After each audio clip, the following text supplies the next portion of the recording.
తాకట్టులో ఉన్న బంగారాన్ని విడిపించి ఆ రోజు ఆన్లైన్ ధరకే కొంటుంది కొమ్మూరి గోల్డ్. నమస్కారం, టెంపుల్ టూర్ విత్ గీతాంజలి కార్యక్రమానికి స్వాగతం.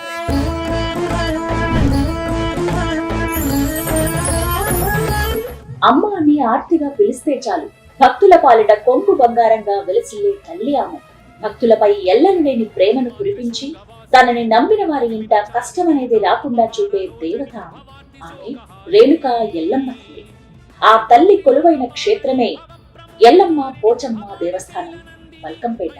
సుమారుగా 750 సంవత్సరాల చరిత్ర కలిగినటువంటి ఈ ఆలయంలో అమ్మవారిని దర్శిస్తే చాలు 18 శక్తి పీఠాలను దర్శించిన పుణ్యం లభిస్తుంది అంటారు.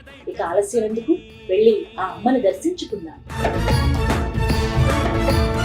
చూస్తున్నారు కదండి, ఇదంతా కూడా మల్కంపేటే. రోడ్డు పైన మనం ఉన్నాము, కరెక్ట్ గా ఎదురుగుండానే అమ్మవారి ఆలయం అన్నమాట. గోపురం ఇదంతా చూస్తున్నారు కదా. అయితే మెయిన్ రోడ్డు మధ్యలో ఉంటుంది ఈ రోడ్డు. అటు మైత్రివనం, అలాగే ఇటు ఎర్రగడ్డ వెళ్లే రోడ్ అన్నమాట. చాలా మందికి తెలుసు అడ్రస్, ఇంకా తెలియని వాళ్ళ కోసం అని చెప్తున్నాను. లేదంటే చక్కగా గూగుల్ మ్యాప్ లో బల్కంపేట ఎల్లమ్మ పోచమ్మ దేవాలయం అనగానే నేరుగా మీరు ఎక్కడున్నా తీసుకొచ్చి ఇక్కడ దింపేస్తుంది అనమాట. పర్ఫెక్ట్ అడ్రస్ అయితే అది రోడ్ వైపే ఉంటుంది. ఇదేంటంటే ఎక్కడ ఇబ్బంది అనేది అనిపిస్తుంది, కానీ చాలా రద్దీ ప్రదేశం, ఎప్పుడూ హడావిడిగా ఉండేటువంటి ప్రదేశం అనమాట. అలా అటు ఇటు జర్నీ చేసే వాళ్ళు ఎవరైతే ఉంటారంటే, రహదారిలో వెళ్లే వాళ్ళు ఎవరైతే ఉంటారో ఒకసారి అమ్మని అలా తలుచుకుని దండం పెట్టుకుని వెళ్ళిపోతూ ఉంటారు. మనమైతే లోపలికి వెళ్ళి అమ్మవారిని దర్శించుకుందాం, అలాగే ఆలయ విశేషాలు కూడా తెలుసుకుందాం అనుకున్నాం కదా. అయితే అమ్మకు సమర్పించడానికి చీర, అలాగే కొబ్బరికాయ కావచ్చు, అలాగే పూలమాల, ఇవన్నీ కూడా తీసుకుందాం అనుకుంటున్నాను. వీటికి సంబంధించిన షాపులు అన్ని కూడా మనకి ఇక్కడ దగ్గరే ఉంటాయండి. ఆపోజిట్ రోడ్ లో ఉంటాయి, అటు ఇటువైపుగా. ఇగో ప్రస్తుతం చూస్తారు కదా, ఇవన్నీ ఆ షాపులే. పూర్తిగా మనకి ఇవే దుకాణాలు కనపడతాయి. వెళ్ళి మరి అమ్మకి కావాల్సిన వస్తువులు నేను తీసుకుంటాను.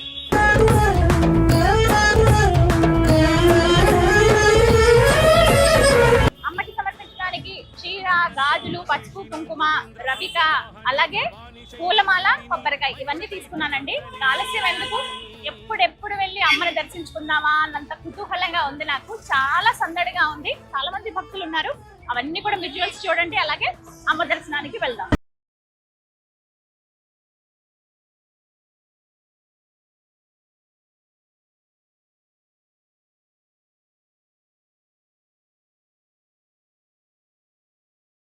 గణపతి దర్శనం చేసుకుని ఆ తర్వాత అమ్మవారి దగ్గరికి వెళ్ళాలి. చాలా పెద్ద ప్రాంగణం అని చెప్పాలండి, ఎంతో విశాలంగా ఉంటుంది లోపల. బయట చూస్తే మనకు అసలు అలా అనిపించదు. ఎంత బాగున్నారో కదా గణపతి. లోపలికి ప్రవేశించగానే ఎడం పక్కగా మనం చూడొచ్చు ఆ బొజ్జ గణపతిని. వెండి కవచం వేశారు స్వామికి, ఎంత ముద్దుగా ఉన్నారో. అమ్మ ఎక్కడున్నా ఆయన ముందు సిద్ధంగా ఉంటారు కదా, అలా కూర్చుని ఉన్నారనమాట. భక్తులందరూ ఎవరైతే లోపలికి అడుగు పెడతారో ఆలయం లోపలికి, ముందుగా గణపతి దర్శనం చేసుకుని ఆ తర్వాత అమ్మ దర్శనానికి వెళ్తారు. పదండి వెళ్దాం, ఇక అమ్మ దర్శనం చేసుకుందాం. అమ్మవారికి తీసుకొచ్చిన పూజా సామాగ్రిలో కొబ్బరికాయ ఏదైతే మనం తీసుకొస్తామో అవి కొట్టే స్థలం ఇక్కడేనండి. కొబ్బరికాయలు కొట్టే స్థలం అని ఇక్కడ రాసింది కదా. లోపలికి మనం కొబ్బరికాయలు తీసుకెళ్తే అక్కడెక్కడ కొట్టడానికి వీలుండదు కాబట్టి ఇక్కడే కొట్టేసి ఆ ప్రసాదం ఏదైతే ఉందో, అంటే కొబ్బరికాయలు ఏవైతే ఉన్నాయో అవి అమ్మవారికి నివేదన చేసి మనకి ఇస్తారనమాట ప్రసాదం.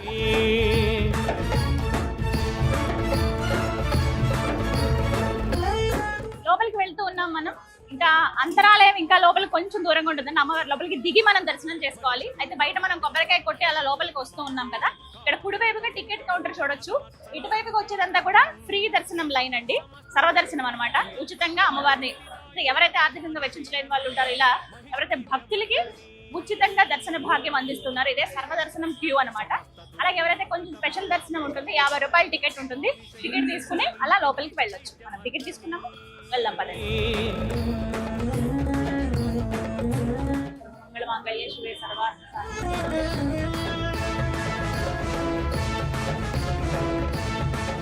మా జగన్మాత ధ్వజస్తంభం చూసారా ఎంత దివ్యంగా ఉందో. గోపురం పైన కూడా మనకి అక్కడి నుంచి తీసే అవకాశం ఉందండి. పైన చూపిస్తాను ధ్వజస్తంభం ఎంత టీవీగా అలా ఉంటుందో. ఎక్కడి నుంచి చూసినా మనకు కనిపిస్తుందండి. బాలానగర్ నుంచి ఇటు మైత్రివనం రోడ్ ఉంటుంది కదా, ఈ సరౌండింగ్స్ లో ఎక్కడి నుంచి చూసినా చక్కగా అమ్మవారి ధ్వజస్తంభం అలా కనిపిస్తుంది అనమాట. భక్తులకి దర్శనం ఇస్తుంది. అది చూసి దండం పెట్టుకుంటారు చాలా మంది. శ్రీ రేణుకాయ నమః, శ్రీ రేణుకా ఎల్లమ్మ. లోపలికి ప్రవేశించిన తర్వాత ముందుగా మనం అఖండ జ్యోతి మనకు దర్శనమిస్తుందండి. 365 రోజులు ఆ దీపం వెలుగుతూనే ఉంటుంది అనమాట. ఒకసారి ఆ దీపాన్ని చూసి నమస్కరించుకున్నా అదే మహద్భాగ్యంగా భక్తులు భావిస్తారు. మీరు కూడా నమస్కరించుకోండి. దీపం, అలాగే పైన త్రిశూలం ఉండి, అలాగే 3 నామాలు కనిపిస్తాయి. అదే అమ్మవారి దివ్య రూపంగా భావించవచ్చు. కరెక్ట్ గా దీపం వెనక్కి మీరు గమనించండి, విజువల్ లో చూపిస్తాను. అమ్మవారి రూపు అలా వెండితో ఉంటుందన్నమాట.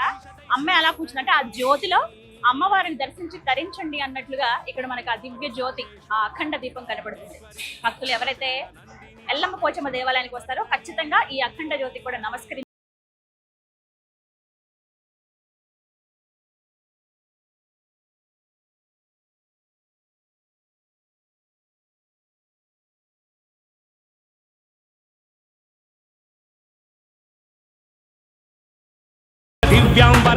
ओम सरव्ये नमः, ओम परमात्मिकाय नमः, ओम वाचव्ये नमः, ओम पद्मलयाय नमः, ओम शुचे नमः, ओम स्वाहाय नमः, ओम सुधाय नमः, ओम सुधाय नमः, ओम धन्याय नमः, ओम हिरण्मये नमः, ओम लक्ष्मी नमः, ओम नित्यपुष्टिन्ये नमः, विभावर्धिन्ये नमः, आदित्ये नमः, दीच्ये नमः, दीप्ताय नमः, वसुधाय नमः, वसुधारण्ये नमः, कमलाय नमः, कान्ताय नमः, कामाक्षी नमः, क्रोसुम्भुवाय नमः, अनगृदे नमः, बुद्धये नमः, अनगाय नमः, हरिवल्लभाय नमः, अशोकाय नमः, अमृताय नमः, दीप्ताय नमः, लोकशोकविनाशिन्ये नमः, धर्मलयाय नमः, करुणाय नमः, लोकमातृन्ये नमः, पद्मप्रियाय नमः, पद्महस्ते नमः, पद्माक्षिण्ये नमः, पद्मसुन्दर्ये नमः, पद्मोद्भवाय नमः, पद्ममकन्ये नमः, पद्मनाभप्रियाय नमः, रमाय नमः, पद्ममालाधरे नमः, देव्ये नमः, पद्मिन्ये नमः, पद्मगन्धिन्ये नमः,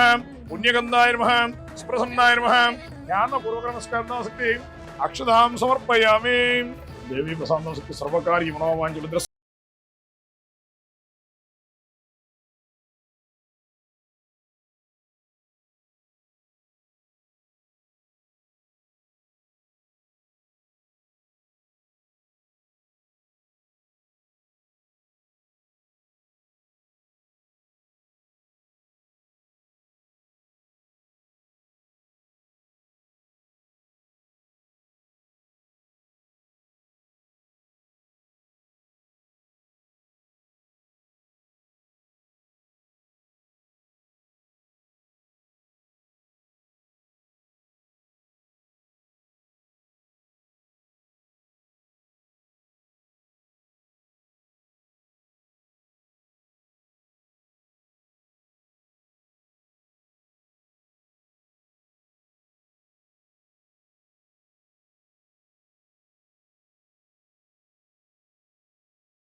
కలవడం అసలు అమ్మ దర్శన భాగ్యమే ఎన్నో జన్మల పుణ్యఫలంగా చెప్తారు.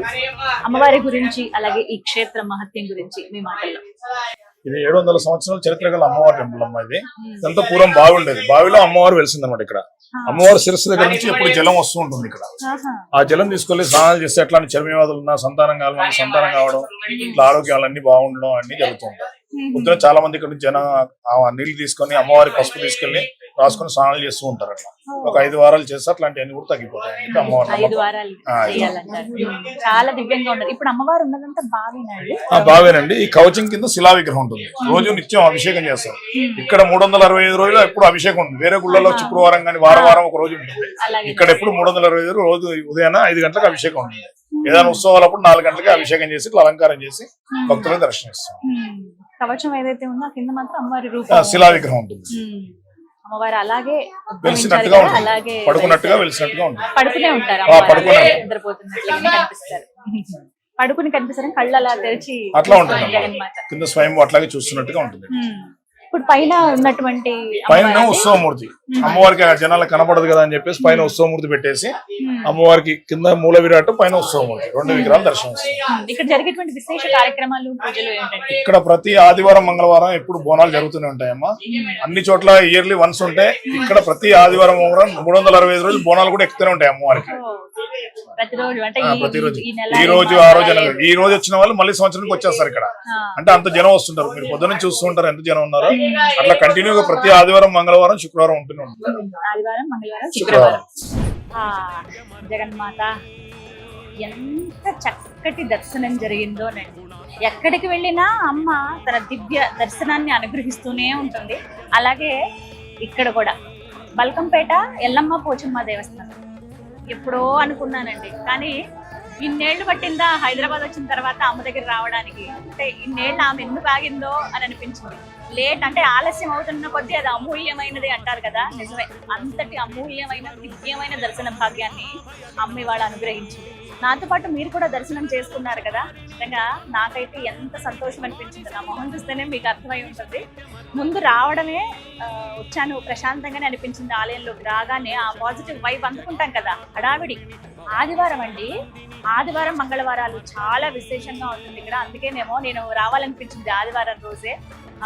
సెలవు రోజైనా కూడా, అంటే పని పరంగా అది సెలవైనా కూడా మన కోసం కేటాయించుకోవడానికి ఒకటి ఆదివారం కాబట్టి ఎంతమంది భక్తులు వచ్చారో నిజంగా చాలా సంతోషం అనిపించింది నాకైతే. దర్శనం విషయాలు మాట్లాడుకుంటే అలా లోపలికి వెళ్ళానండి.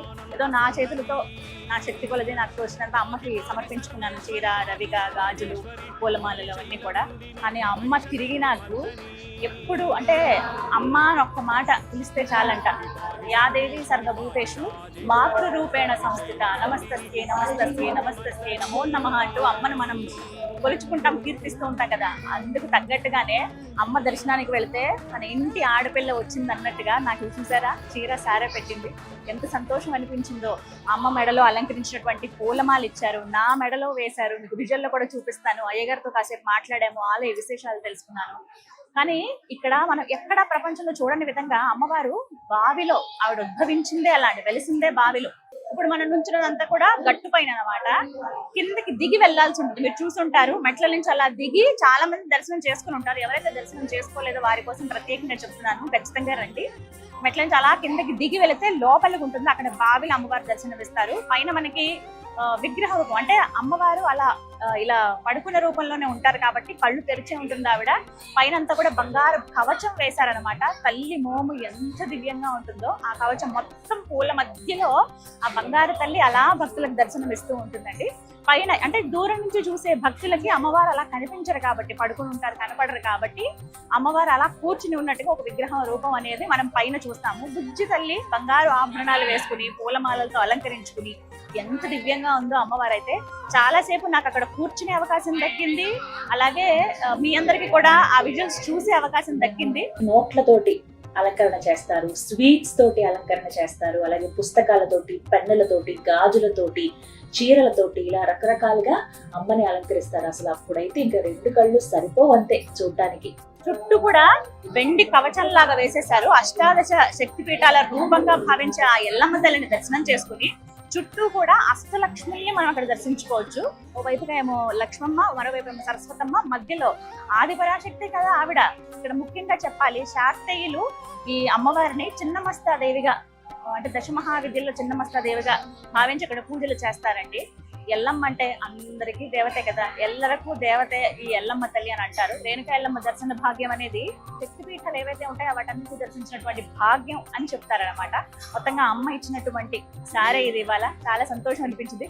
ఖచ్చితంగా కట్టుకుంటాను ఈసారి ఎప్పుడైనా ఈ చీర. అలాగే గాజులు నేను ఎప్పుడు విశేషంగా చెప్తాను, అమ్మ ఎప్పుడైనా గాజులు ఫస్ట్ ఇస్తుంది కదా, ఇగో పచ్చటి గాజులు. అదేంటో ఏ చీర కట్టుకున్నా దానికి మ్యాచింగ్ ఎప్పుడు ఇస్తుంది అమ్మ. ఇక దానికి తగ్గట్టుగానే ప్రతిసారి ఇది నాకు కలిగే అనుభవం. అమ్మ అలా ఆడుతుందనమాట. ఏదైనా ఆ తల్లి ఆడించే ఆటలో, అంటే బొమ్మలమేగా మనందరం, విశ్వం అంతా అమ్మే నిండుంటుంది. కానీ ఇది ఒక దివ్యమైన అనుభూతి అండి నాకైతే. మీ అందరికీ కూడా ఆ రేణుకా ఎల్లమ్మ తల్లి దర్శన భాగ్యం కలగాలని మనస్ఫూర్తిగా కోరుకుంటున్నాం. ప్రపంచంలో ఎక్కడా చూడని విధంగా బావిలో పుట్టి భక్తులకు దర్శనమిచ్చి ఎల్లప్పుడూ ఎల్లరకు రక్షణగా నిలుస్తూ కాపాడే ఆ ఎల్లమ్మ తల్లి దర్శన భాగ్యం మీ అందరికీ కలగాలని మనస్ఫూర్తిగా కోరుకుంటున్నాను. అమ్మవారి దర్శనం చేసుకుని అలా పైకి వస్తేనండి ఒక ప్రదక్షిణ చేసినట్టుగా మనం అంతా చూడవచ్చు. మొత్తం అమ్మవారి విగ్రహాలే కనిపిస్తాయి. అడుగడుగునా అమ్మ దర్శనమే అనమాట. అయితే ఖచ్చితంగా భక్తుల్ని ఆకర్షించేటువంటి ఒక ఫోటో మీకు నేను చూపిస్తాను. పెద్దది ఫ్రేమ్ కట్టి చూపించారు. అసలు ఎవరి రేణుకా ఎల్లమ్మ తల్లి అనేది మీరు మీ పిల్లల్ని తీసుకొచ్చినప్పుడు వాళ్ళు అడుగుతారు కదా, అప్పుడు ఇలా చెప్పొచ్చు. ఎవరికైతే అమ్మవారి చరిత్ర గురించి తెలీదో వాళ్ళకు కూడా వివరించవచ్చు అనమాట. ఇక్కడ ఒక ఫోటో ఫ్రేమ్ లో మనం చూడొచ్చు.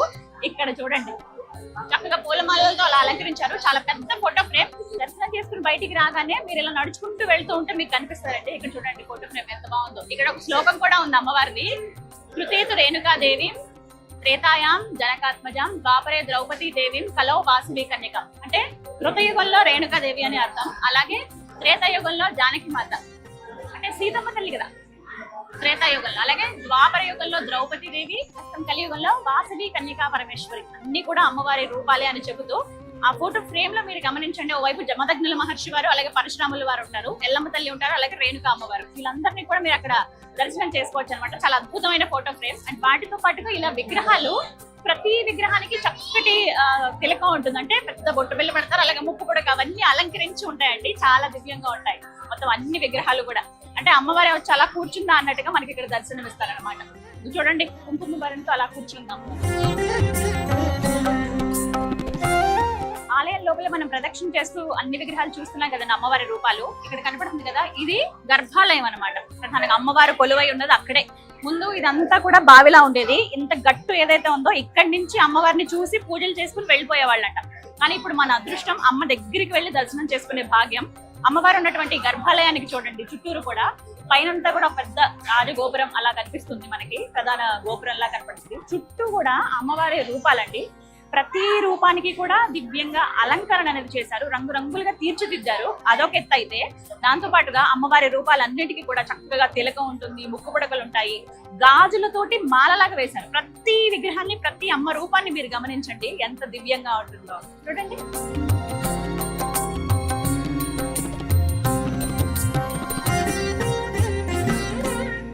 సర్వమంగళ మాంగళ్యే శివే సర్వార్థ సాధికే శరణ్యే త్రయంబకే దేవి నారాయణి నమోస్తుతే అంటూ అలా అమ్మవారిని స్మరించుకుంటూ అడుగులో అడుగు వేసుకుంటూ భక్తులందరూ అలా వెళ్తూ ఉంటారండి. అయితే అమ్మ గర్భాలయంలో ఏ విధంగా అయితే భక్తులకు దర్శనమిస్తుందో ఆ రూపాన్ని ఇక్కడ మనం చూడొచ్చండి. వెనక కనపడుతుంది కదా, లోపల ఎలా అయితే ఉంటారో అమ్మవారు సేమ్ యాజ్ ఇట్ ఈస్ ఇక్కడ మనం గమనించవచ్చండి. పైకి ఆ విగ్రహం ఉంటుందన్నమాట, అలాగే అలంకరించి ఉంటుంది, గుజ్జిగా ఉంటుంది లోపల అమ్మవారు.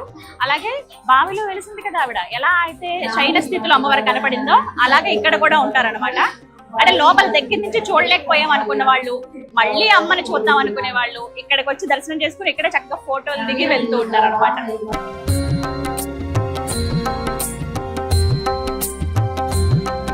బల్కంపేట ఎల్లమ్మ పోచమ్మ దేవాలయంలో ఉన్నాం కదండి. ఎంత సందడిగా ఉందో ఆలయం అంతా కూడా. అయితే అలా నడుచుకుంటూ వస్తుంటే నాకు ఒక అద్భుతం కనిపించిందనే చెప్తాను. ఏంటో తెలుసా, మగ్గం. ఆ శబ్దం వినిపించి ఇలా వచ్చాను. ఇక్కడేంటి ఈ శబ్దం వినపడుతున్నానంటే అమ్మవారికి ఇక్కడే చీరని నేస్తున్నారండి. జయరాజ్ గారు అనేటువంటి ఒక భక్తులు ఉన్నారు. వారు గత 10 ఏళ్లుగా ఇలాగే వివిధ ఆలయాల్లో అమ్మవార్లకి లేకపోతే అయ్యవార్లకి పట్టు వస్త్రాలని అక్కడే నేసి వాటిని సమర్పిస్తూ ఉంటారనమాట. అయితే ప్రతి ఏడు కూడా అమ్మవారి కళ్యాణం జరుగుతుంది కదా, ఆ కళ్యాణంలో జరిగేటువంటి వివిధ క్రతువులు ఏవైతే ఉంటాయో, పెళ్ళంటే చాలా చీరలు కావాలి కదా, మరి అమ్మవారి కళ్యాణానికి కూడా చాలా చీరలు అవసరం. ఆవిడ ధరించుకునేటువంటి చీరలన్నీ కూడా ఇక్కడే నేస్తారనమాట. ప్రత్యేకంగా 3 చీరల్ని మీరు సమర్పిస్తారనమాట. ఎక్కడో ఉండి అక్కడ నేసి ఇక్కడ తీసుకొచ్చే కన్నా ఆలయ ప్రాంగణంలోనే మగ్గాన్ని ఏర్పాటు చేస్తాం, ఇక్కడే మీరు చీరలు నెయ్యండి అని చెప్తే వెంటనే జయరాజ్ గారు ఏర్పాటు చేశారనమాట. చూస్తున్నారు కదా, ఒక ½ డే పట్టిందటండి మొత్తం ఇదంతా ఏర్పాటు చేయడానికి. మొత్తం ఈ సెటప్ అంతా పెట్టిన తర్వాత పూజ నిర్వహించి ఆ తర్వాత అమ్మకు ఒక్కసారి నమస్కరించుకున్న అమ్మ, ఎందుకంటే ఆవిడ అనుమతి కావాలి కదా, ఆవిడకి చీర సమర్పించాలంటే, చక్కగా చీర రావాలంటే అమ్మవారి దర్శనం చేసుకుని ఆవిడ అనుమతి తీసుకుని ఇలా ఏర్పాటు చేసినటువంటి ఈ మగ్గం ఏదైతే ఉందో మొత్తం వీటన్నిటిపైన కూడా చక్కగా మొత్తం దారాలన్నీ తీసుకొచ్చి రంగురంగులతో వర్ణాలు చూస్తున్నారు కదా, బ్లూ కలర్ చూడండి మీకు క్లియర్ గా కనబడుతుంది, నీలం, అలాగే ఎల్లో అంటే గోల్డ్ కలర్, రెడ్, కొంచెం లైట్ ఎల్లో కలర్ ఒకటి, ఈ రంగులతోటి చీరని నేస్తాను అనమాట. ఇవన్నీ కూడా దారాలు ఫస్ట్ మొత్తం అంతా సమకూర్చుకుంటారు కదా, అలా అనమాట. మొత్తం 6 పని చేస్తారండి. వారం రోజుల్లో 3 చీరలు నేస్తారు. ఉదయం నుంచి సాయంత్రం వరకు ఇది నడుస్తూనే ఉంటుంది. వీళ్ళు షిఫ్ట్ల వైజ్ గా మారుతూ ఉంటారు అనమాట. ప్రస్తుతం ఇద్దరిని చూస్తున్నాం, ఒకళ్ళేమో నేస్తున్నారు, ఇంకొకళ్ళేమో చెక్ చేస్తూ ఉన్నారు ఎక్కడ దారం పోగులు అటు ఇటు అవ్వకుండా. ఇలా మొత్తం దారం పోగులని ఇలా సెట్ చేసుకున్నారు. నేతన్నలు వాళ్ళ కష్టం ఎంత ఉంటుందో ఇక్కడ చూస్తే అర్థమవుతుందండి. సింపుల్ గా ఒక చీర కట్టుకుని ఖరీదు ఇంత అని అనుకుంటారు, కానీ చాలా కష్టమైన పని ఇది, అదైతే నాకు అర్థమైంది. కానీ ఇక్కడ చూస్తున్నారు కదా, అగో ఎంత శ్రద్ధగా చేస్తున్నారో. ఈసారి 3 రకాలు అన్నమాట చీరల్లో. మొత్తం ప్యూర్ పట్టు ఒకటి, జరీతో ఒకటి, దాంతో పాటుగా ఇప్పుడు మీరు చూస్తున్నది పోచంపల్లి. పోచంపల్లి అంటే మన తెలంగాణ బ్రాండ్ కదా పోచంపల్లి అని అనగానే. ఇక్కడ మన డిజైన్ చూస్తున్నారు కదా, ఆ డిజైన్ చాలా అందంగా ఉంటుంది, నాకు కూడా చాలా నచ్చుతుంది పోచంపల్లి. అందరు మహిళలకి ఇష్టమే, అమ్మకి ఇంకా ఇష్టం కదా. ఎటువంటి వస్త్రాన్ని భక్తితో సమర్పించే ఏదైనా అమ్మ తీసుకుంటుంది. ఇక ప్రస్తుతం అయితే పోచంపల్లి చీరని నేస్తున్నారనమాట. ఇది ఒక 3 రోజులు పడుతుంది. అలా మొత్తం 3 చీరలు ఈ వారం రోజుల్లో నేస్తారు. ముందుగా ఎదుర్కోలప్పుడు, అలాగే అమ్మవారి కళ్యాణం అప్పుడు జరిగేటువంటి కొన్ని ఘట్టాల్లో ఈ చీరలే అమ్మవారు ధరిస్తారు. ఎవరైతే భక్తులు వస్తున్నారో మీరు చూస్తున్నారు కదా, అలా వచ్చి అమ్మవారిని దర్శించుకుని అలాగే ఈ మగ్గన్ని కూడా చూసి వాళ్ళే అంటే ఏదో ఒక రకంగా ఒక్కసారి నేతన్నని ఇలా ముట్టుకున్న వాళ్ళ చెయ్యి వాళ్ళ హస్తం కూడా వేసాం ఇందులో అనే ఈ కథలో మేము కూడా భాగమయ్యామన్న సంతోషంతో ఈ చీరకి నేస్తున్న ఈ చీరకి దండం పెట్టుకుని అలా వెళ్తున్నారు అనమాట. ఆలయ ప్రాంగణంలోనే ఒక భక్తి భావం, ఒక పవిత్రత ఉంటుంది. అలాంటిది ఈ స్థలంలోనే చీరను నేయడం అనేది చాలా గొప్ప విషయం. ఇది మంచి ఆలోచన. కొంత స్థలాన్ని కేటాయించారు, ఇక్కడే చీరను నేస్తున్నారు అనమాట. ఈసారి అమ్మ రంగురంగుల అద్భుతమైన చీరలతో మనకి దర్శనం ఇవ్వబోతోంది.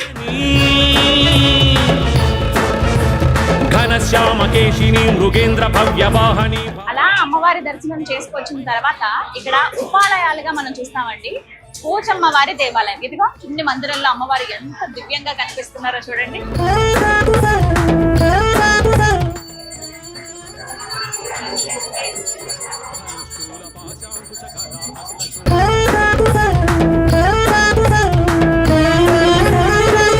బాగున్నారండి అమ్మవారు. ఇగో పువ్వులు ఇచ్చారు ప్రసాదంగా. ఆహా, పసుపు మోము తగదగా మెరిసిపోతుంది ఆవిడ. పోచమ్మ తల్లి ఎంత చక్కగా ఉన్నారు చూసారుగా, ఆయుధాలు అవి పట్టుకుని. ఇక్కడ ఉపాలయం దగ్గర వచ్చిన భక్తులందరూ కూడా అమ్మవారి దర్శనం తర్వాత అలా బయటకు వచ్చి ఇక్కడ ఉన్నటువంటి పోచమ్మ తల్లి దర్శనం చేసుకుంటారు.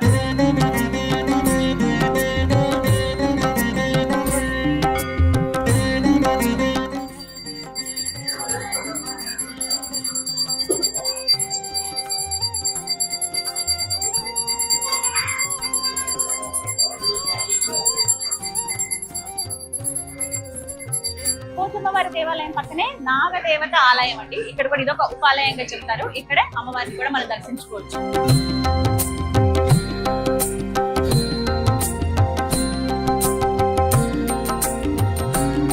బల్కంపేట ఎల్లమ్మ పోచమ్మ దేవాలయంలో ఉన్నామండి. ఎంతో దివ్యంగా వైభవంగా ఇక్కడ బోనాల జాతర జరుగుతుందని చెప్పుకోవాలి. ఆషాఢ మాసం రాకముందే ఇక్కడ చాలా మంది బోనాలు సమర్పిస్తున్నారు, అలాగే అమ్మ దర్శనానికి వస్తున్నారు. ఎందుకంటే త్వరలో అమ్మవారి కళ్యాణం ఉండబోతోంది. ఆ వేడుకకు ముందుగా ఎన్నో క్రతువులు జరుగుతాయి. ఆ ముందుగా వచ్చే ఆదివారం ఎంతో విశేషం అని అంటారు. అందులో భాగంగా చాలా మంది భక్తులు వచ్చి అమ్మ దర్శనానికి వస్తూ ఉన్నారు, అమ్మ దర్శనం చేసుకుంటూ ఉన్నారు. ఇందులో భాగంగా ఆలయ విశేషాలు తెలుసుకుందాం. మనతో పాటు ఉన్నారు అర్చకులు కుటుంబ శాస్త్రి గారు, వారితో మాట్లాడతాం. గురుగారు నమస్కారం అండి. ఆలయ విశేషాలు తెలియజేస్తారా? అసలు ఎంత కళకళలాడిపోతుందో ఇవాళైతే. అమ్మవారు పిలిస్తే పలికేటువంటి తల్లి అమ్మ. ఆ తల్లి ఎప్పుడు ఎల్లవేళలా ఏ కష్టం వచ్చినా కూడా, ఏ భక్తుడు వచ్చి నమస్కారం చేసినా వెంటనే వారి కోరికలు ఇచ్చేటువంటి తల్లిగా, ఇంట్లో తల్లి పిల్లల్ని ఎట్లా చూస్తుందో అదే ప్రకారంగా భక్తులందరినీ కూడా తల్లి, చల్లని తల్లి పిలవగానే ఆ యొక్క అనుగ్రహంతో ఆ తల్లి కనుకరించి వెంటనే వాళ్ళ యొక్క కోరికలు తీర్చుకుంటుంటారు. ఇందులో బావిలా వెలిసినటువంటి ఈ అమ్మవారు ప్రపంచంలో ఎక్కడా లేదు. ఒక్క బల్కంపేటలోనే బావిలా మాత్రమే వెలిసింది. ఇంకా అమ్మవార్లు చాలా చాలా చోట్ల ప్రతిరూపాలుగా వెలిసారు గాని ఇక్కడ మాత్రం విశిష్టత ఏంటంటే బావిలా వెలిసినటువంటి అమ్మవారు ఇక్కడ చాలా విశిష్టమైనటువంటి తల్లి. ఈ ఉదాహరణకు నీతు అంబానీ గారు వచ్చి ఇక్కడికి ఇటీవల 1 కోటి రూపాయలు కూడా ఇచ్చి ఆ అమ్మవారి యొక్క దేవస్థానమునకు ఇచ్చి అభివృద్ధి చేయమని చెప్పి ఇచ్చింది. ఆవిడ ఎప్పుడు కూడా క్రికెట్ కి వచ్చినప్పుడు బాంబే నుంచి డైరెక్ట్ గా గుడి దగ్గరకు వచ్చి దండం పెట్టుకుని వెంటనే క్రికెట్ మ్యాచ్ కి ఉప్పల్ స్టేడియం కి వెళ్తుంది. అటువంటి నమ్మకం కూడా అట్లాంటి వాళ్ళు చాలా మంది ఉన్నారు. ఇప్పుడు ఉదాహరణకు ఆమె ఒక్కనే చెప్పాం గాని చాలా మంది రాష్ట్రాల నుంచి, అమెరికా నుంచి కూడా వచ్చి, ఇతర దేశాల నుంచి కూడా వచ్చి అమ్మవారి మొక్కులు తీర్చుకుని వెళ్తూ ఉంటారమ్మా. ఆదివారం మంగళవారం ఇట్లాగే కలకలలాడుతూ ఉంటుంది. ఆదివారం మంగళవారం ఇట్లాగే విశేషంగా ఉంటుందమ్మా. అలాగే కళ్యాణం ఎల్లమ్మ కళ్యాణం ఎంతో ప్రత్యేకం కదా, ఆ విశేషాలు తెలియజేయండి. అమ్మవారి యొక్క కళ్యాణం 3 రోజుల పాటు జరుగుతుంది. చక్కగా ఉదయం మనం మొట్టమొదటి రోజున అంకురార్పణ అన్ని జరుగుతాయి. తర్వాత మరుసటి రోజున ఆషాఢ మాసము నందు మొట్టమొదటి మంగళవారం నాడు అమ్మవారి కళ్యాణం జరుగుతుంది. ఇది ఎటువంటి మారవు, సంబంధం ఉండదు. చక్కగా కళ్యాణం జరుగుతుంది. 5-6 రాష్ట్రాల నుంచి తరలి వస్తూ ఉంటారు. ప్రత్యేకంగా బస్సులే కాదు, రైళ్లే కాదు, ప్రత్యేకంగా విమానాల్లోంచి కూడా వచ్చి అమ్మవారిని దర్శించుకుని కళ్యాణం తిలగించి వెళ్తారు. వాళ్ళ యొక్క మొక్కుబళ్ళు తీర్చుకుని వెళ్తూ ఉంటారు. కళ్యాణం ఆలయ ప్రాంగణము ఎదురుగుండా ఉన్నటువంటి పెద్ద షెడ్డు దేవస్థానం వారు ఏర్పాటు చేసినటువంటి ఒక షెడ్ ఉన్నది. ఆ మండపం అందులోనే ఏర్పాటు చేసి రంగరంగ వైభవంగా చాలా అద్భుతంగా జరుగుతుంది. చాలా సంతోషం అండి. నమస్కారం. నమస్కారం. చూసారుగా నాగదేవత ఆలయంలో ఎంత దివ్యంగా ఉన్నారు అమ్మవారు. ముందున్నటువంటి ఉత్సవమూర్తి అండి. వెనకాల 5 పడగలతో నాగేంద్రుడు మనం దర్శించుకోవచ్చు. వెండి కవచం ధరింపజేశారు. అని చూడగానే ఒకసారి ఎత్తుకో అలా పాజిటివ్ ఎనర్జీ అని అనిపిస్తుంది. ఆ సుబ్రహ్మణ్యుడికి ప్రత్యేకంగా నాగదేవత అమ్మవారికి దర్శనం చేసుకుని మనం దండం పెట్టుకున్నాం కదా. అలాగే ప్రత్యేక ఇక్కడ చూడాలి, వెండి కవచం వేశారు. చాలా దివ్యంగా కనిపిస్తుంది విగ్రహం అంతా కూడా. అలాగే ముందుగా మనం చూసేది ఉత్సవ విగ్రహం అండి. ఏమైనా కార్యక్రమాలు జరిగినా ఆ ఉత్సవ విగ్రహానికి చేస్తారనమాట. భక్తులు ఎవరైతే ఎల్లమ్మ దర్శనానికి వస్తారో వాళ్ళు ఇలా బయటకు వచ్చిన తర్వాత ఇక్కడ కూడా ఖచ్చితంగా దర్శనం చేసుకుని వెళ్తారనమాట. అంతరాలయంలో అంటే ప్రధానంగా చూడొచ్చు. బయట నుంచి చూస్తే ఆలయం చాలా చిన్నగా అనిపిస్తుంది, కానీ లోపలికి వచ్చి చూస్తే ఎంత విశాలంగా ఎంత పెద్ద దేవాలయమో అనిపించిందండి. లోపలికి రావడమే అమ్మని దర్శించుకున్న తర్వాత బయటకు వచ్చి ఇలా దర్శనాలు చేసుకుంటారు అనమాట. ఈ పక్కగానే ఎవరైతే బోనాలు తీసుకొస్తారో ఆ బోనాలు సమర్పిస్తారు. అవి కూడా చూద్దాం. ఎవరైతే బోనం తీసుకుని వస్తారో డప్పు దరువులతోటి వాయిద్యాలతోటి చక్కగా అక్కడ వరకు ఎదురు అంటే మనకి ఎంట్రన్స్ వరకు వస్తారండి. అక్కడ నుంచి ప్రత్యేక మార్గం ఉంటుంది. బోనం ఎవరైతే తీసుకొస్తారో అమ్మవారికి, అమ్మవారి దర్శనాలకి వేరే రూట్ ఉంటుంది. బోనం సమర్పించే వాళ్ళందరూ కూడా ఇటువైపే వస్తారనమాట. ఇగో చూస్తున్నారు కదా, ఇగో తీసుకొస్తున్నారు బోనం అమ్మవారికి. సాక్షాత్ అమ్మ స్వరూపంగానే భావిస్తారు. అమ్మకి ఒక నైవేద్యంగా కూడా భావిస్తారు అనమాట. ఇగో ఇక్కడ చూస్తున్నారు కదా, ఇక్కడ తీసుకుని ఏదైతే బోనంలో అన్నం అంటే పసుపు అన్నం తెస్తారు, పరవాన్నం కానీ ఇలా ఏవైతే తీసుకొస్తారో అవన్నీ కూడా ప్రసాదంగా భక్తులకు పంచుతారు అనమాట. అక్కడ అలా వేసేసి వాళ్ళు తెచ్చినటువంటి విందుల్లో కొంత ప్రసాదాన్ని ఇచ్చి మళ్ళీ తిరిగి ఇస్తారనమాట. అమ్మవారికి బోనాలు సమర్పించేటువంటి ప్రదేశం ఇక్కడే అమ్మవారి విగ్రహం ఉంది చూడండి, ఎంత బాగున్నారో. స్వర్ణమయం అని అంటారు కదా, అమ్మవారు మామూలుగానే బంగారు తల్లి. ఆ బంగారు తల్లి మొత్తం బంగారు వర్ణంతో ఇక్కడ మనకు కనిపిస్తుంది. విగ్రహ రూపంలో ఎంత ముద్దుగా ఉందో చూడండి.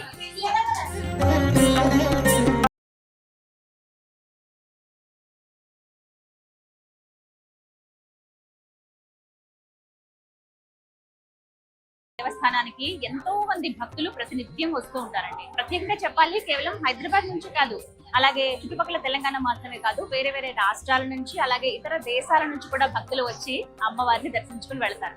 అలాగే బల్కంపేట ఎల్లమ్మ పోచమ్మ దేవస్థానం ఆలయ వేళలు ఒకసారి చూద్దాం. ఉదయం 7:30 గంటల నుంచి దర్శనాలు ప్రారంభిస్తే మధ్యాహ్నం 1 గంట వరకునండి. అలాగే 3 గంటలు, మధ్యాహ్నం 3 గంటల నుంచి మళ్ళీ రాత్రి 8:30 గంటల వరకు కూడా దర్శనాలు ఉంటూనే ఉంటాయి. ప్రధానంగా 2 గంటలు అయితే ఆలయాన్ని మూసివేస్తారు. అమ్మవారికి కాస్త విరామం, అంటే 2 గంటల విరామం ఉంటుంది అంతే అమ్మవారికి. మళ్ళీ యథావిధిగా దర్శనాలు ఉంటాయి. అలాగే మంగళవారం కానీ ఆదివారం కానీ ఇవి చాలా విశేషంగా చెప్తారు అమ్మవారి ఆలయాల్లో. ఈ 2 రోజుల పాటు ఏంటంటే మధ్యాహ్నం ఎటువంటి విరామం లేకుండా ఉదయం 7:30 గంటల నుండి రాత్రి 8:30 గంటల వరకు దర్శనాలు ఉంటూనే ఉంటాయన్నమాట. అమ్మ అందరినీ ఒకే విధంగా అనుగ్రహిస్తూ ఉంటుంది. భక్తులు ఏ కష్టాలతో వచ్చినా కూడా అమ్మ నాకు ఈ సమస్య ఉందని చెప్పక్కర్లేదట ఆ ఎల్లమ్మ తల్లికి. మనసులో ఉన్నటువంటి ఆ కోరికల్ని ఎవరైతే ఎటువంటి బాధలతో వస్తున్నారో అవన్నీ అమ్మే తెలుసుకుని మళ్ళీ చాలా అనతి కాలంలోనే ఆ కోరికలు నెరవేరిస్తే మళ్ళీ అమ్మ దర్శనానికి ఇలా వచ్చిన వాళ్ళేనండి. వీళ్ళందరూ కూడా కోరికలు తీర్చుకుని మొక్కులు చెల్లించుకోవడానికి వచ్చే భక్తులే వీళ్ళంతా కూడా.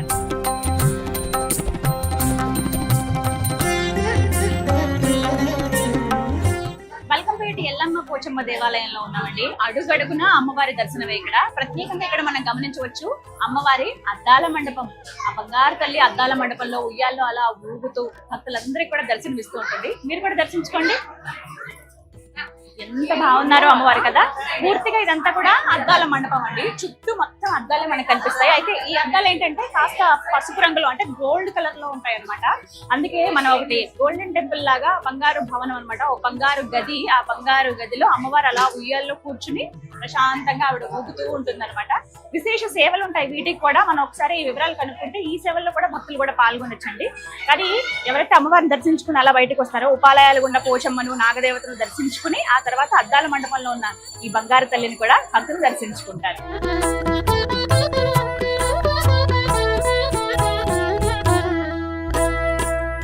యా దేవి సర్వభూతేషు శక్తి రూపేణ సంస్థిత నమస్తస్యై నమస్తస్యై నమస్తస్యై నమో నమః అంటూ భక్తులందరూ కూడా ఆ అమ్మల గన్నమ్మకు ప్రణమిల్లుతూ ఉంటారండి. ఎంతమంది భక్తజనమో తెలుసా, ప్రతి రోజు అమ్మవారిని దర్శించుకుంటారు. ఇక ఇంకా విశేషంగా చెప్పాలంటే ఆషాఢ మాసం, అలాగే ఆషాఢ మాసానికి ముందుగా ఒక 15 రోజులు, అలాగే శ్రావణ మాసం, మొత్తంగా ఈ 100 రోజుల పాటు చాలా హడావిడిగా ఉంటుంది దేవాలయం అని చెప్పొచ్చండి. మరికొద్ది రోజుల్లో అమ్మవారి కళ్యాణం కూడా ఉండబోతోంది. ఎల్లమ్మ కళ్యాణం ఎంత ఘనంగా జరుగుతుందో మనందరికీ తెలిసిన విషయమే.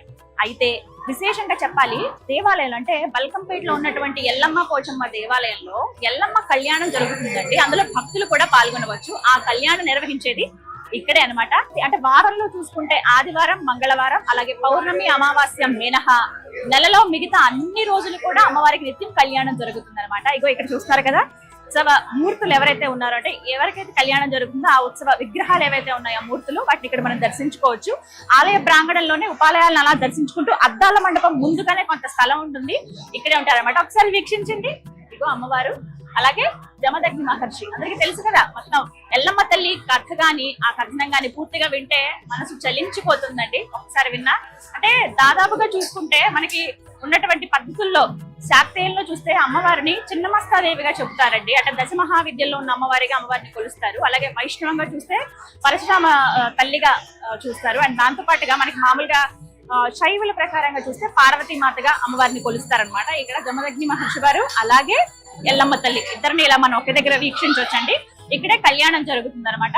ఈ ఉత్సవ విగ్రహాలకి ఎంత దివ్యంగా ఉన్నారో కదా. అలాగే విశేషంగా చెప్పాలి, ఎల్లమ్మ కళ్యాణం అనేది ఆషాఢ మాసంలో వచ్చే మొదటి మంగళవారం. తేదీతో సంబంధం ఉండదండి, మొదటి మంగళవారం ఏదైతే ఉందో ఆ వారంతో సంబంధం ఉంటుంది అనమాట. ఆ రోజున విశేషంగా కళ్యాణం అనేది నిర్వహిస్తారట. ఎంతో వైభవంగా లక్షల్లో భక్తులు వస్తారు ఆ రోజు దర్శనానికి. ప్రత్యేకించి ఆ కళ్యాణాన్ని వీక్షించేందుకు ఆలయ ప్రాంగణంలోనే కొంచెం ముందు పక్క ఒక మండపం ఏర్పాటు చేశారండి. ఆ మండపంలోనే కళ్యాణం ఎంతో అంగరంగ వైభవంగా జరుగుతుందన్నమాట.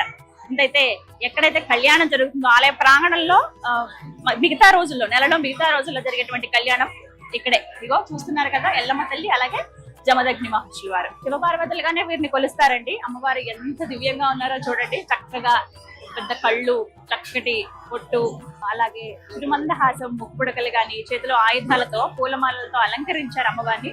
వివిధ నగలు ధరించుకొని అమ్మ దగ్గరగా మెరిసిపోతుంది. చక్కటి చీరను అలంకరించారు.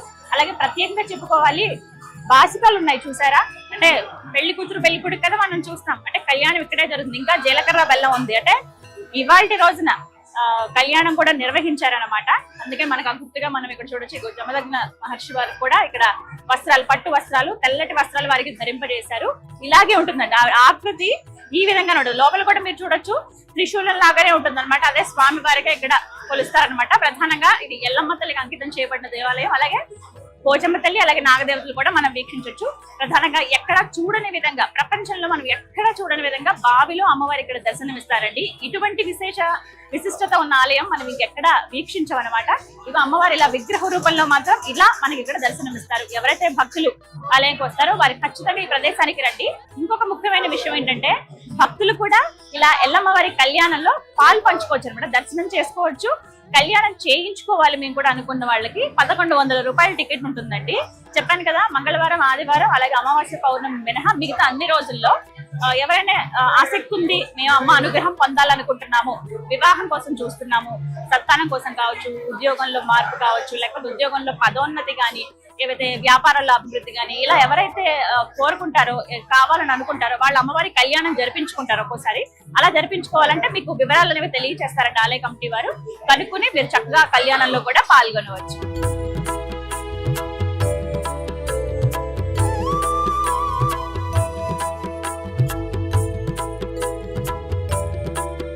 ఎల్లవెల్లలా భక్తుల్ని కంటికి రెప్పలా కాచి కాపాడే దేవత ఆ ఎల్లమ్మ తల్లి. ప్రత్యేకించి ఆ ఎల్లమ్మ తల్లి ఎందరో మంది కుటుంబాలకు కూడా ఇంటి దేవతగా వెలిసిందండి. వారింటిని అందరినీ కూడా తరతరాలుగా రక్షిస్తుంది ఆ అమ్మే అని చెప్పి ఒక దృఢ నమ్మకం ఉంటుంది చాలా మంది భక్తులకి. అలా ఎవరైతే అమ్మవారిని ఇంటి ఆడపడుచుగా భావిస్తారో వారు వచ్చి అమ్మవారికి ఒడి బియ్యాన్ని సమర్పిస్తారనమాట. ఇగో ఇప్పుడు చూస్తున్నారు కదా, ఇక్కడ ప్రత్యేకంగా ఏర్పాటు చేశారు. అమ్మవారి విగ్రహం ఉంటుంది, ఇక్కడే అమ్మ దగ్గరే సమర్పించవచ్చు అనమాట. అయ్యగారు ఉంటారు, శాస్త్రోక్తంగా వారు కొన్ని మంత్రోచ్చారణతో వారి వివరాలు తెలుసుకుని, అలాగే పేరు, గోత్రం ఇవన్నీ తెలుసుకుని వారికి ఒడిబియ్యం అనేది అమ్మవారికి సమర్పిస్తారనమాట. ఇగో భక్తులు వస్తున్నారు కదా, ఎక్కడెక్కడి నుంచి వస్తారండి. కేవలం తెలంగాణ చుట్టుపక్కలే కాదు, అటు హైదరాబాద్ అని కదా, హైదరాబాద్ మించి ఇంకా మిగతా ప్రాంతాల్లో తెలంగాణ ప్రాంతాలు కావచ్చు, వివిధ రాష్ట్రాలు, వివిధ దేశాల నుంచి కూడా, అంటే ఇక్కడ వాళ్ళు చాలా మంది వెళ్ళి పొరుగు దేశాల్లో సెటిల్ అవుతారు కదా, వాళ్ళు కూడా విశేషంగా అమ్మవారి కళ్యాణానికి ముందు, అంటే ఇంటి ఆడపిల్లకి ఎలా అయితే పెళ్లి కూతురు చేసి ముందు అన్ని చీర సారి అన్ని పెడతారు కదా సమర్పించి, అలా ముందుగా సిద్ధం చేస్తారనమాట. ఆ జగన్మాత కళ్యాణం అంటే అది చిన్న విషయమా, మొత్తం భూమండలమే కాదండి, తన విశ్వం అంతా కూడా ఎంతో మురిసిపోతుందట ఆ తల్లి కళ్యాణానికి. ఇందులో భాగంగా ఇక్కడ చూడొచ్చు, అమ్మవారికి ఒడి బియ్యాన్ని సమర్పిస్తారు. ఏవేవి తీసుకొస్తున్నారో మీకు విజువల్ లో చూపిస్తాను చూడండి. ప్రధానంగా పసుపుతో కలిపినటువంటి ఆ బియ్యం కావచ్చు, అలాగే కుడకలు అంటే ఎండు కొబ్బరి చిప్పలు ఉంటాయి కదా, అవి పైన చిప్పలు తీసేసి కుడకలు అని అంటారు తెలంగాణ ప్రాంతాల్లో ప్రత్యేకించి అవి, అలాగే ఒక ఖర్జూరం, తాంబూలం మనందరికీ తెలిసిందే, ఆకు వక్క, అలాగే పసుపు కుంకుమ, పసుపు కొమ్ములు పెడతారు కొంతమంది, పళ్ళు పెడతారు, అలాగే చీర, జాకెట్ ఒక్కొక్కటి, ఇలా మొత్తం అన్ని కూడా అమ్మకు సమర్పిస్తారనమాట. ఒక బేసన్లో కానీ లేకపోతే ఒక తాంబాళంలో, ఒక పళ్ళెల్లో, ఒక చిన్న కుండల్లో ఇలాగా తీసుకొచ్చి అమ్మవారికి సమర్పిస్తారు. అంటే ఇంటి ఆడపడుచుగా భావించి సమర్పించేటువంటి ఒకే ఒడిబియ్య సమర్పణ అనమాట. ఆ ఒడిబియ్యాలన్నీ కూడా మల్కంపేట ఎల్లమ్మ పోచమ్మ దేవాలయంలో ఇక్కడే సమర్పిస్తారు.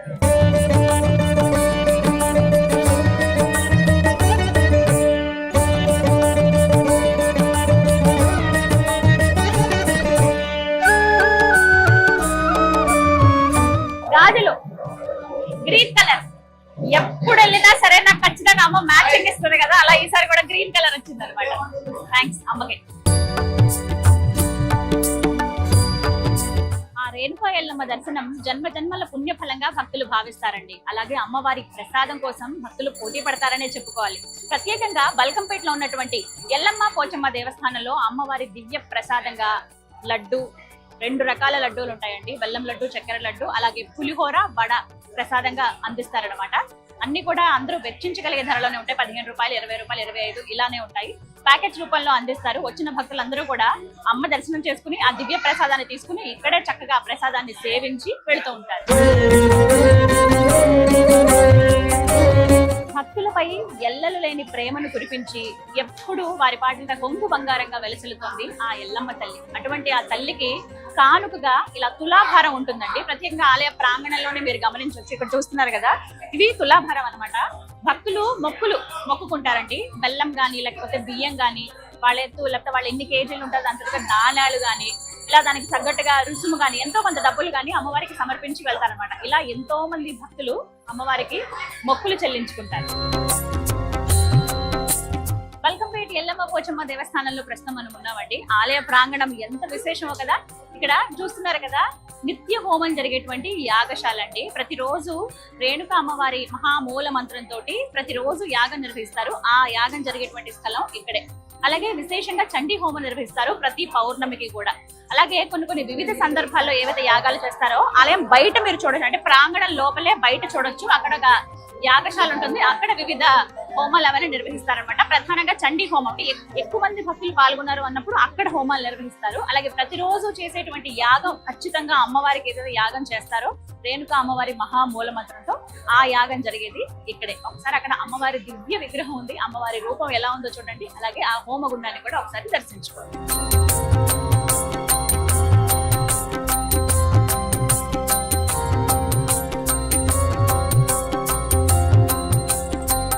ఇక్కడ బల్కంపేట అమ్మవారు చాలా ప్రత్యేకత అండి. చాలా బాగుంటాయి, పూజలు బాగా జరుగుతాయి. సండే రోజు అండ్ మంగళవారం రోజు కూడా చాలా జరుగుతాయి పూజలు. చాలా సత్యంగల తల్లి. ఇక్కడ అమ్మవారు చాలా పవిత్రమైంది, చాలా శక్తివంతమైంది. ఇక్కడ నుంచి కొన్ని కోట్ల జనాలు వస్తారు. చాలా మహిమగల తల్లి అమ్మవారు. అమ్మవారి కళ్యాణం చూడడానికి చాలా ఎక్కడి నుంచి వస్తారు. చాలా మంచిగా జరుగుతుంది అమ్మవారి. ప్రతి వారం వస్తాం మేము సండే మంచిగా అనిపిస్తుంది అమ్మవారి దగ్గర వచ్చాడు. నేను ఒక 25 సంవత్సరాల నుంచి వస్తున్నాను. అమ్మవారు చాలా మహిమగల తల్లి. చాలా నేను ఏమనుకున్నా గానీ అవి అలాగే నెరవేర్చాయి.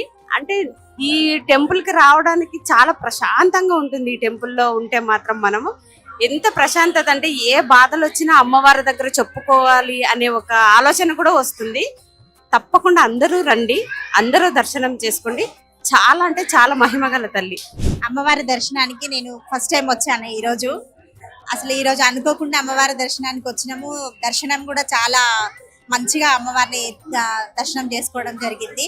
అసలు అమ్మవారి దర్శనం చేసుకుంటుంటే ఏదో తెలియని శక్తి మా దగ్గరికి వచ్చి మమ్మల్ని ఆశీర్వదించినట్టు అనిపించి మాకు అసలు చాలా హ్యాపీగా అనిపించింది. అమ్మవారి దర్శనం అనుకోకుండా వచ్చి మేము ఇంత మంచిగా దర్శనాన్ని చేసుకోవడం అనేది. నేను చిన్నప్పటి నుంచి ఇక్కడ అమ్మవారి దర్శనానికి వస్తుంటానండి. నాకేమైనా బాధ అనిపించినా కాస్త ఇంట్లో కొంచెం చిన్న చిట్కా ఏదన్నా చిన్న గొడవలైనా ఏదైనా ఇక్కడికి వచ్చి కూర్చుంటాను. చాలా ప్రశాంతంగా అనిపిస్తాయి. నాకు ఎలాంటి కష్టాలు కూడా ఇక్కడికి వచ్చిన తర్వాత తగ్గిపోయినాయండి. మేము 15 సంవత్సరాల నుండి వస్తున్నాము బల్కంపేట ఎల్లమ్మ దగ్గరికి. ప్రతి సంవత్సరం బాగా జరుగుతుంది జాతర. అమ్మవారి బోనాలకు మంచిగా జరుగుతుందండి. మేము అనుకునే అన్ని పనులన్నీ జరుగుతున్నాయండి. బల్కంపేట ఎల్లమ్మ దగ్గరికి వస్తే మేము ఏది అనుకుంటే అది జరుగుతుందండి. చాలా మంది, వేల మంది, చాలా మంది వస్తుంటారు. దేవుని దర్శనానికి మంచిగా జరగాలి, మంచిగా అందరి ఆశీస్సులతోని అమ్మవారు ఎల్లప్పుడూ కాపాడుకుంటూ ఉండాలనేసి కోరుకుంటున్నామండి. నేను ఇక్కడ దీంతో రావడం 3rd టైం సేవకి. మా ఫ్రెండ్స్ కూడా వచ్చారు సేవకి. ఇక్కడ సేవ చేసుకోవడం మాకు చాలా అదృష్టంగా భావిస్తున్నాము. సో మార్నింగ్ 8 నుంచి ఇప్పుడు 8 అవుతుంది అనుకుంటా. ఇప్పుడు దాకా సేవ చేసుకున్నాము. మేము గర్భగుడిలో చేసుకున్నాము, మళ్ళీ కళ్యాణం దగ్గర చేసుకున్నాము, ఇప్పుడు ప్రసాదం దగ్గర ఉన్నాము. మొత్తానికి సాయంత్రం వరకు ఆలయంలోనే గడిపేశానండి నేను. చూస్తున్నారు కదా, ఇంకా అదే సందడి కనిపిస్తూనే ఉంది. ఆలయం నుంచి అలా కొద్దిగా బయటికి వస్తే మనకి ఇక్కడ చిన్న చిన్నవి అమ్మవారి విగ్రహాలు, రూపులు ఇవన్నీ అమ్ముతూ ఉంటారు. కాశీతాళ్లు కావచ్చు, ఇలా చేతికి ధరించేవి, అలాగే ఇంట్లో మనం చిన్నగా షెల్ఫ్ లో పెట్టుకునేవి, పూజా మందిరంలో పెట్టుకునే కొన్ని సామాన్లు కావాలంటే ఇవి మీరు ఇక్కడ కొనుక్కోవచ్చు. అమ్మవారి రూపం చూడండి ఎంత బాగుందో. అలాగే ఇంకొంచెం ముందుకు వస్తే అమ్మవారికి సమర్పించినటువంటి చీరలన్నీ ఇలా రాశిగా పోసి అమ్ముతున్నారండి. కావాలంటే చాలా తక్కువ ధరలో ఉంటాయి, కావాలంటే మనం ఇవి తీసుకోవచ్చు. అమ్మవారికి కట్టిన చీరలు అయితే ఈ వెనక పక్క కనబడుతున్నాయి చూసారా, ఇలా పెట్టినవన్నీ కూడా అమ్మవారికి ధరింపజేసినవి, అంటే అమ్మ కట్టుకున్న చీరలు అవి. ఏది కేవలం అమ్మవారికి పెట్టిన చీరలు ఏవైతే ఉంటాయో అవి ఇలా మడత పెట్టి మొత్తం ఇలా కిందంతా బెంచ్ లాగా పెట్టి వీటిపైన పెట్టారు చూసారా. కావాలంటే కొనుక్కోవచ్చు. మనం ఏమైనా పుణ్యకార్యం ఉన్నప్పుడు, పూజలు ఏమైనా ఉన్నప్పుడు ఈ చీరలు ధరిస్తే అది మనకి పవిత్రంగా భావించవచ్చు, అలాగే అమ్మవారి అనుగ్రహంగా కూడా భావించవచ్చు. అమ్మకి నైవేద్యాన్ని సమర్పించే విషయంలో సాత్వికంగా కొంతమంది, అలాగే వారికి నచ్చిన రీతిలో వారి ఆచారం ప్రకారంగా కొంతమంది అమ్మకి సమర్పిస్తూ ఉంటారు. అందులో భాగంగా మీకు రూమ్స్ అనేవి ఇక్కడ అందుబాటులో ఉంటాయండి. మనం ఎంతమందినైనా పిలుచుకోవచ్చు. అయితే ఆ లెక్క అనేది వారికి చెప్పాల్సి ఉంటుంది. ఆలయ కమిటీ వారికి రూమ్స్ ఉంటాయి కాబట్టి వెబ్సైట్ లో మీరు ఒకసారి విజిట్ చేసి దేవస్థానం వెబ్సైట్ లో మీరు రిజిస్టర్ చేసుకోవచ్చు. రూమ్స్ ఎన్ని రూమ్స్ కావాలో బ్లాక్ చేసుకోవచ్చు. 50 మంది నుంచి మనం ఇంకా పైన ఎంతమంది వచ్చినా సరే మనం ముందుగా ఇన్ఫర్మేషన్ ఇస్తే మనకు కావాల్సినట్టుగా బ్లాక్ చేసుకుని రూమ్స్ అన్ని మనకు కావాల్సినట్టుగా అందుబాటులో ఉంటాయి. సో మీకు ఒకసారి ఆ వెబ్సైట్ డీటెయిల్స్ మీకు నేను స్క్రీన్ మీద ఇస్తాను. మీరు ఒకవేళ రూమ్ బుక్ చేసుకుందాము, అమ్మవారికి మీరు కూడా నైవేద్యాన్ని వండుకోవాలి, అవి సమర్పించాలంటే కనుక అక్కడ రూమ్ లోనే మనం చిన్నగా బోనాలు అవి కూడా అక్కడే తయారు చేస్తూ ఉంటారు. అక్కడ తయారు చేసుకుని అందులోనే వండి ఆ వండిన బోనాన్ని అమ్మవారికి తీసుకుంటే సమర్పిస్తారనమాట. ఇగో ఇలా తెస్తున్న వాళ్ళందరూ కూడా అలా వచ్చిన వాళ్ళే. దగ్గర ఊర్ల వాళ్ళు అయితే కనుక ఇంటి దగ్గర తయారు చేసి వస్తారు.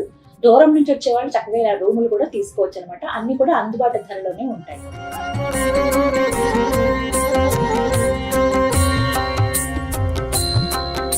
శ్రీమాత్రే నమః. ఎల్లమ్మ పోచమ్మ దేవి నమః. శ్రీ ఎల్లమ్మ దేవి 2025 కళ్యాణోత్సవం పురస్కరించుకుని దేవాలయం నందు అన్ని ఏర్పాట్లు గత సంవత్సరంలాగే ఈ సంవత్సరం కూడా ఇంకా కొద్దిగా మెరుగైన ఏర్పాట్లు చేస్తూ ముందుకెళ్తున్నాము. దీని విషయంలో ముందస్తుగా గౌరవ మంత్రివర్యులు శ్రీ పొన్నం ప్రభాకర్ గారి అధ్యక్షతన, అలాగే మన ఎంపీ గారు అనిల్ కుమార్ యాదవ్ గారు, అలాగే మేయర్ మేడం గద్వాల విజయలక్ష్మి, మరియు కార్పొరేటర్లు, మరియు స్థానిక ఎమ్మెల్యే శ్రీనివాస్ యాదవ్ గారు, మిగతా అందరూ, అలాగే అదేవిధంగా వివిధ ప్రభుత్వ శాఖల అధికారులతోటి సమీక్షా సమావేశం ఏర్పాటు చేయడం జరిగింది. దీంట్లో మా కమిషనర్ గారును, తర్వాత మిగతా అధికారులు, మా శాఖపరంగా మిగతా అధికారులు పాల్గొని వారికి గతంలో జరిగిన విషయాలను చర్చిస్తూ, గతంలో జరిగిన సంఘటనలు విషయాలను చర్చిస్తూ ఈసారి తీసుకోవాల్సిన జాగ్రత్తలు, అలాగే ఏర్పాట్ల విషయంలో ప్రభుత్వ ఉన్నతాధికారులకు సూచించడం జరిగింది. అట్లాంటి ఆ సూచన విషయాలకు వాళ్ళు ప్రతిస్పందిస్తూ మెరుగైన చేయటకు సందిగ్ధత తెలిపినారు. అదేవిధంగా ఈ అమ్మవారికి గత 5 సంవత్సరం నుండి రిలయన్స్ అధినేత్రి మేడం నీతు అంబానీ మేడం గత 5 సంవత్సరం నుండి దేవాలయంకు IPL ఉప్పులో జరుగు సందర్భంగా ముందస్తుగా ఇక్కడ విచ్చేసి అమ్మవారి దర్శనం చేసుకొని IPL మ్యాచ్ తిరిగించడానికి వెళ్ళి ఉంటారు. అందులో భాగంగా ఈ సంవత్సరం 2025లో వారికి బదులుగా వారి అమ్మగారు ఇక్కడ దేవాలయం విచ్చేసి ఉన్నారు. వారి అమ్మగారిని దేవస్థానం ఫౌండర్ చైర్మన్ గారు, అలాగే దేవస్థానం అధికారులు, దేవస్థాన అభివృద్ధికి కాస్త కూస కొద్దిగా తోడ్పాటు అందించాల్సిన కోరి ఉన్నారు. దీని విషయం వాళ్ళు మళ్ళీ బొంబాయి వెళ్ళిన తర్వాత వాళ్ళ కూతురుతో వాళ్ళతో మిగతా యాజమాన్యంతో చర్చించి మా యొక్క దేవస్థానం ₹1,00,00,000 విరాళం అందజేసినారు. అది కూడా స్పెసిఫిక్గా నిత్యదానదానం కింద వాడుకోవడానికి వాళ్ళు మా టెంపుల్ అకౌంట్కి ట్రాన్స్ఫర్ చేశారు. దాన్ని మేము స్పెసిఫిక్గా అన్నదానం కింద నిత్య అన్నదానం కింద ఎఫ్డి రూపకంగా తీసుకొని దేవనంలో భద్రపరిచి రోజువారీ అన్నదానంలో అటు డబ్బులను వాడుకున్నట్టుకు మేము ముందుకెళ్ళటకు ఆశిస్తున్నాం. గత సంవత్సరము 1,00,000 నుండి 1,50,000 వరకు వచ్చి ఉన్నారని నాకు తెలిసి వచ్చింది. ఎందుకంటే నేను ఈ మధ్యలో వచ్చాను, వారం రోజుల కింద నేను ఛార్జ్ తీసుకోవడం జరిగింది. ఇక్కడ ఉన్న సిబ్బందితో మిగతా వాళ్ళతో లోకల్ పబ్లిక్తో వాళ్ళతో సమాచారం సేకరించిన మేరకు 1,00,000-1,50,000 వరకు భక్తులు వచ్చినారని తెలిసినది. అదేవిధంగా ప్రతి గుడికి సంవత్సరం భక్తులు పెరుగుతున్నారు కాబట్టి ఈ సంవత్సరం కూడా అధిక సంఖ్యలో వచ్చే విధంగా ఉన్నారని వారికి అనుగుణంగా మేము ఏర్పాటు చేయడంలో ముందుకు వెళ్తున్నాము. వీక్షించారుగా బల్కంపేటలో ఉన్నటువంటి రేణుకా ఎల్లమ్మ పోచమ్మ దేవస్థాన విశేషాలు. ఆ తల్లి దర్శన భాగ్యం మీ అందరికీ కలగాలని మనస్ఫూర్తిగా కోరుకుంటున్నాను. మళ్ళీ ఆ అమ్మను దర్శించుకోవాలని ఉంది. అమ్మ అనుగ్రహిస్తే ఖచ్చితంగా వస్తాను. మీరు కూడా ఇప్పటివరకు దర్శించుకోకపోతే ఖచ్చితంగా ఆ తల్లి దర్శనానికి రండి. మరో దివ్య క్షేత్ర సందర్శనంతో టెంపుల్ టూర్ విత్ గీతాంజలి కార్యక్రమంలో మళ్ళీ కలుద్దాం. అంతవరకు సెలవు. నమస్తే. శ్రీమాత్రే నమః.